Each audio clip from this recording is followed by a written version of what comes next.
Good morning, my dear students. I am MPG, a teacher in physics at TS Public School Security.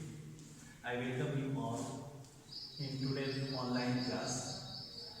The topic of our this class is magnetic effect of currents. Okay, and in this topic we are going to study first of all Biot-Savart law. But before coming to the topics, let us know some fundamental things about the magnetic effect of current. So first of all, let me know what we mean by magnetic effect of current. Obviously, as well, according to the name, the phenomena of productions of magnetic field in the surrounding by a current carrying conductor is known as magnetic effect of current. यानी current carrying conductor के कारण magnetic field produce होने की घटना क्या कहलाएगा? Heating effect नहीं ना, मैग्नेटिक इफेक्ट। क्लियर है? तो भाई इसकी जानकारी हमको हुई कैसे?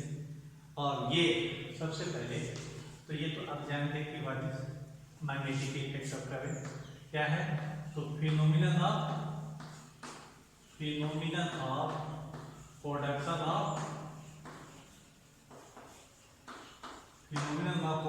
ऑफ मैग्नेटिक फील्ड किसके कारण? Due to a current carrying conductor.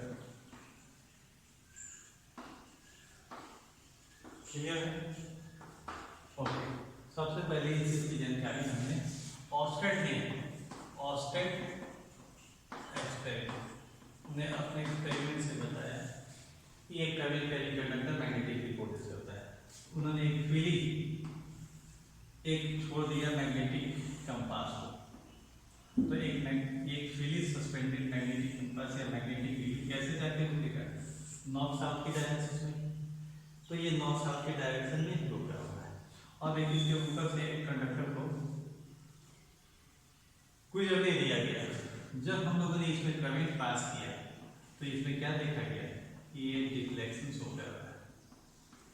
Okay, और फिर हम लोगों ने ये भी देखा कि ये अगर हम करंट के डायरेक्शन को चेंज करते हैं, क्लियर है, तो इसमें जो डिफ्लेक्शन हुआ है उसका डायरेक्शन भी चेंज हो जाता है। तो आखिर ऐसा वो क्यों हुआ कि मैग्नेटिक नेगेटिव डिफ्लेक्शन शो कर? कोई मैग्नेट इसके नजदीक लाए नहीं।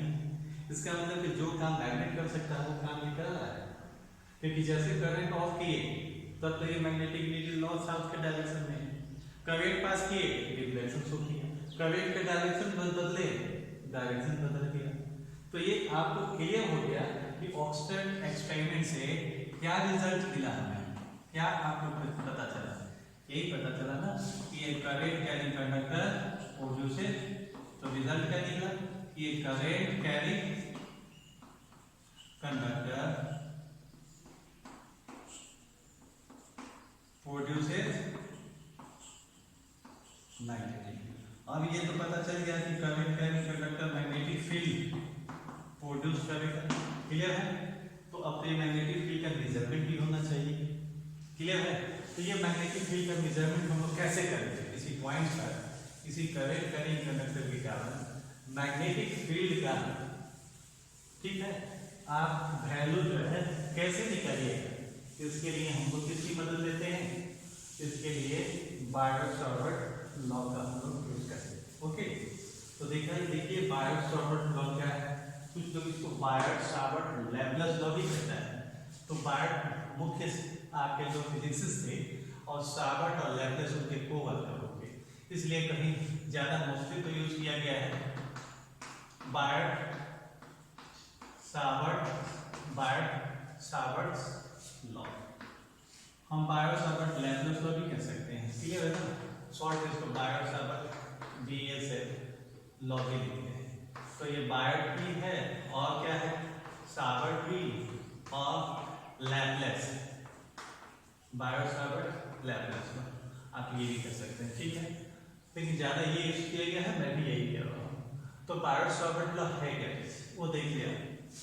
तो ये यदि इस करंट कैरिंग हम कोई कंडक्टर लेते हैं ऐसा, ओके, और हम इसके एक टुकड़ा लेते हैं, ये टुकड़े पर विचार करते हैं, ये टुकड़े, ठीक है जी। इस टुकड़े का लेंथ हम कितना ले लेते हैं dl, और ये देखिए ये डॉटेड से क्या लिखा है, इसमें हम करंट ले रहे हैं। तो अगर इस टुकड़े में करंट का डायरेक्शन लिया जाए तो यही होगा along the dotted line। Clear है? तो हम ये इस टुकड़े की बात कर रहे हैं जिसका लेंथ l है, और इस टुकड़े में करंट का डायरेक्शन किधर है, along the dotted line। आपको से अगर आप इधर लेंगे तो इधर डायरेक्शन बदलेगा, लेकिन इस पर्टिकुलर एलिमेंट के लिए किधर है, along the dotted line। अब इस एलिमेंट के कारण आपको इस पॉइंट P पर मैग्नेटिक फील्ड बताएंगे। तो देख लिया हम एक क्रॉस कर दिए, देखिए अब क्रॉस क्यों किए, किस बताया जहाँ जो पॉइंट का इंटरसेक्शन है वही पॉइंट P है, और क्रॉस क्यों किए, आगे आप पढ़ेंगे कि क्रॉस साइन कैसा मैग्नेटिक फील्ड बताता है, परपेंडिकुलरली इनवर्ड। तो आप कैसे समझ गए यहाँ परपेंडिकुलरली इनवर्ड है, मैं तो एक्सपेरिमेंट के रिजल्ट को बता रहा हूँ, जो रिजल्ट था उसके अकॉर्डिंगली यहाँ फील्ड कैसा है, इनवर्ड। अब इस मैग्नेटिक फील्ड को क्या देखेंगे, dv से डिनोट, क्लियर है? और ये एंगल को क्या दिया गया, थीटा। मान रहे कि ये एंगल थीटा है, ये distance of the points P r है, ओके। और हम हो सकते हैं अगर एक इसके अलावा हम एक यूनिट वेक्टर लें तो ये यूनिट वेक्टर r है, क्लियर है?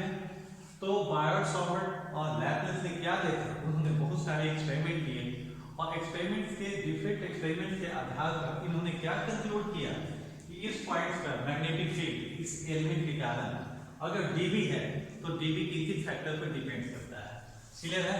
तो on the basis of several experiment, on the basis of several experiments performed by Bayer, Savart, है ना, and Laplace, Bayer, Savart and Laplace, है ना, it was concluded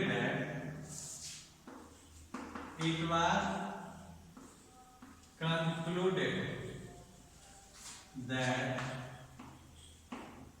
if dp be magnetic field at P, okay, कहाँ पर P पर, due to, तो if dp be magnetic field, है ना, if dp be magnetic field due to an element, किसका element है, element of a current carrying conductor,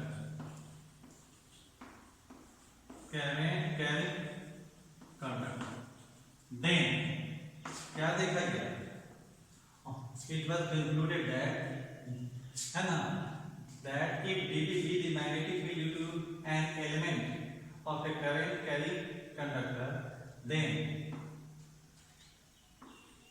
dv किसके proportional था, I, क्लियर है? और किसके प्रोपोर्शनल है, dl, यानी इसके लेंथ के, और किसके प्रोपोर्शनल है, sin थीटा के, और ये इनवर्सली प्रोपोर्शनल किसके है, r स्क्वायर, r क्या है, डिस्टेंस है, क्लियर है? तो क्या देखा गया कि if dv be the magnetic field due to this element at the point B, तो ये सारी चीजें देखी गई कि करंट अगर ज्यादा है तो यहाँ ज्यादा मैग्नेटिक फील्ड है, हो सकता है कि देखा गया कि भाई डिफ्लेक्शन जो है ज्यादा हो जा रहा है करंट बढ़ाने से, ओके। इसके बाद ये क्या देखा गया कि भाई ये dl पे भी प्रोपोर्शनल है, ज्यादा लेंथ है तो ज्यादा है, और ये इस एंगल का जो साइन वैल्यू है उसके प्रोपोर्शनल है, और ये डिस्टेंस के स्क्वायर, एक साथ इनको क्या लिखा गया, और combining this we find that I dl sin theta अब क्या है, r स्क्वायर।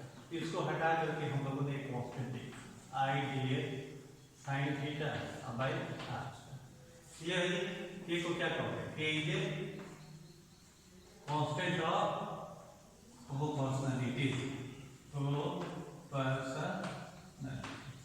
ओके। और ये भी जान लें कि फॉर एयर और वैक्यूम एक किसके इक्वल है, म्यू 0/4 पाई के इक्वल है। देयरफॉर क्या रिजल्ट निकला, dv स्क्वायर क्या निकला a का वैल्यू है 13, तो म्यू नॉट बाई कितना निकलेगा 4 pi. Okay, I del sin theta by r square. आई बात समझ में। अब एक dv का और म्यू नॉट का ये आपका वैल्यू कितना होगा, तो आपको सुविधा होगी याद रखने में म्यू नॉट बाई 4 पाई का वैल्यू रखने में। क्लियर है ना। तो here mu naught is called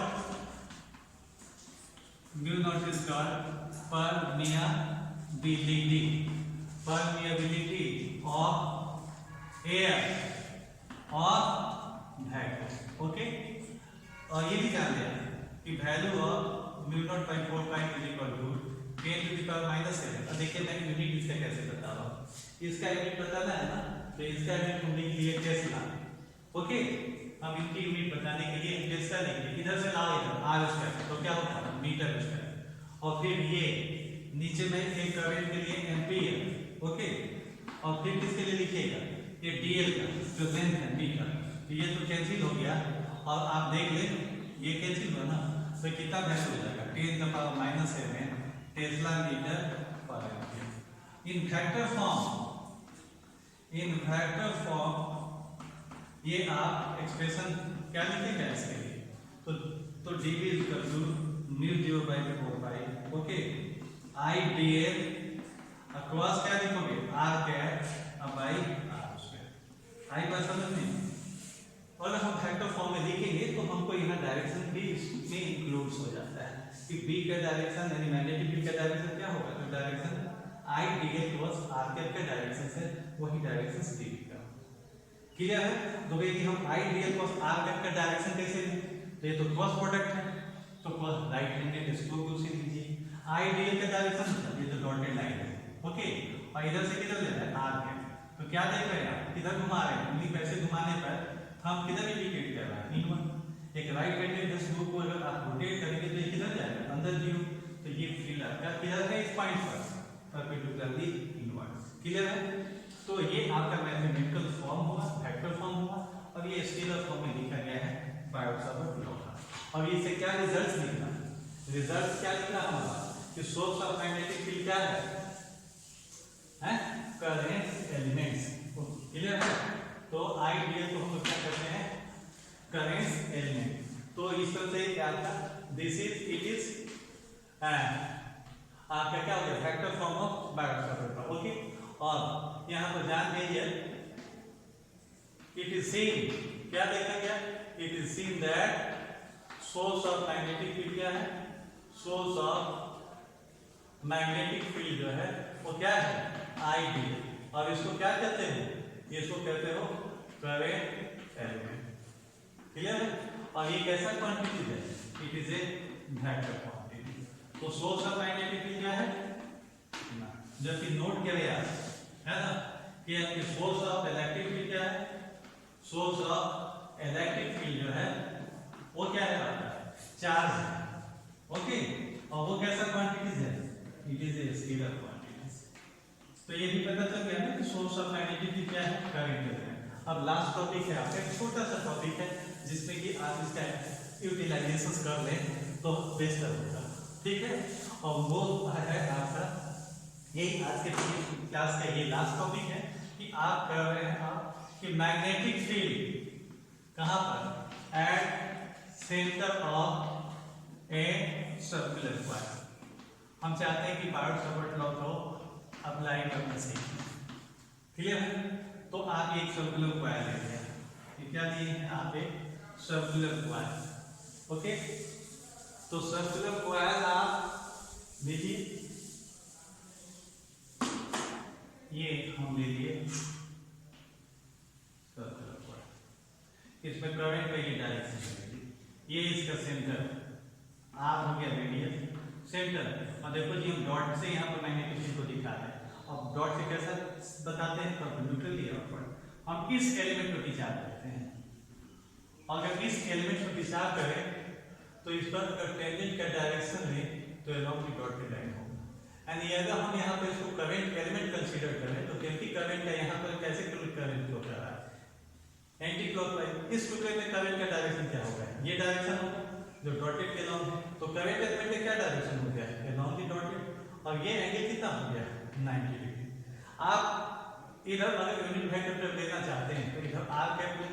अब आप देखिए सिंस पहले तो कुछ भी निकालना हो तो पहले फॉर्मूले को लीजिए, और since D is equal to b/4 pi, और मैं तो पहले वेक्टर फॉर्म में लिखता हूं। तो लेकिन वेक्टर फॉर्म में क्यों लिखे आप, क्योंकि हम वेक्टर फॉर्म में लिख करके जस्टिफिकेशन बताएंगे कि डायरेक्शन आउटवर्ड है। लेकिन कैसे पता चला कि आउटवर्ड है, लीजिए आप आई डी इधर है, आर कैप इधर है, तो आप इधर देखिए ये क्या हो रहा है, आउटवर्ड। तो वेक्टर फॉर्म में भी आप पहले लिख कर दीजिए। अब आप आगे बढ़ करके मैग्नीट्यूड लिखिए आप, तो μ/4 पाई लिखे आप, okay. I D R cap मतलब यूनिट वेक्टर मैग्नीट्यूड 1, ओके, और साइन यहाँ कितना है 90 डिग्री बाय आर स्क्वायर। और टोटल भी निकालोगे तो क्या करोगे, तो लेकिन हम इंटायर लूप के लिए इंटीग्रेट करेंगे, okay. It will be equal to μ/4 pi I D by R square, clear है। अब इसको इंटीग्रेट कीजिएगा तो ये रिजल्ट कितना होगा, तो ये सब μ/4 पाई तो कैंसिल, वो तो कांस्टेंट है, तो बच जाएगा किसके लिए, आई बाय आर स्क्वायर भी बाहर ले, और डीएल का integral for the entire loop का मतलब क्या होगा, इसका circumference, so it becomes equal to μ/4 pi I by R square, और डीएल का इंटीग्रल मतलब इसका circumference which is equal to 2 pi r, okay, so it becomes equal to μ/4 पाई। मैं इसको काटता नहीं हूं क्योंकि वैल्यू रखने में सुविधा होती है, आप इसका वैल्यू 10⁻⁷ आसानी से याद रखते हैं, तो काटने की जरूरत नहीं है। हाँ, आप कोई कैंसिल कीजिए और 2 पाई आई बाय आर, बट आप तो जान रहे हैं कि आपका एक टर्म्स हो तब तो ये ठीक है। For n terms and if the coil has n terms, ये आपका क्या होगा, ऐसे n टर्म्स 1 2 3 4, तो सारे मैग्नेटिक फील्ड 8 हो जाएंगे, और फिर b इक्वल टू कितना हो जाएगा μ/4 पाई 2 पाई n से मल्टीप्लाई कर दिए बाय r। तो आप क्या सीखे कि magnetic field at the centre of the circular coil का ये एक्सप्रेशन है, जहां n क्या है जी, n है नंबर्स ऑफ टर्म्स, आएगा समझ में। और ये नंबर्स ऑफ टर्म्स में आप इसको सम कीजिएगा और देख लें आप, ये चीज समझ लें आप। आज दो फॉर्मूले सीखे हैं, एक बायो-सावर्ट लॉ और एक magnetic field at the centre of the circular coil. दोनों पर एक एक क्वेश्चन था, छोटे से क्वेश्चन को आप कर सकते हैं, सेल्फ उसको प्रयास कीजिएगा, ठीक है। मैं ये बता दूं आपको कि यहाँ पर जहाँ कर्व्स बतानी है, जैसे कहीं ऐसा लूप देख रहे हैं तो ये कितना कर्व है, तो यहाँ आप करेंगे सभी तो 180 के सेंटर में बनाया है तो हाफ कर्व है, तो n यहाँ पर कह दीजिएगा हाफ। और कहीं पर देख लीजिए हम तो कर्व ऐसे भी बताएंगे, यानी हम कैसे निकालेंगे, एंगल आप 360 डिग्री, इससे आप कर्व निकालिएगा, क्योंकि एक कर्व में कितने एंगल बनते हैं 360 डिग्री, क्लियर है, ठीक है सर। तो अब यहाँ आप इसको सम बनाइएगा, होमवर्क क्या हो गया, आप इसको सम बनाएं और किसका सम बनाएं, एक बायो-सावर्ट लॉ μ/4 पाई और क्या था आपका I D cross R cap by R square. तो ये फॉर्मूले पर और इसका आप सम बनाएंगे। अगले दिन हम लोग इसके कुछ आगे का एप्लीकेशन सीखेंगे। Thank you, have a good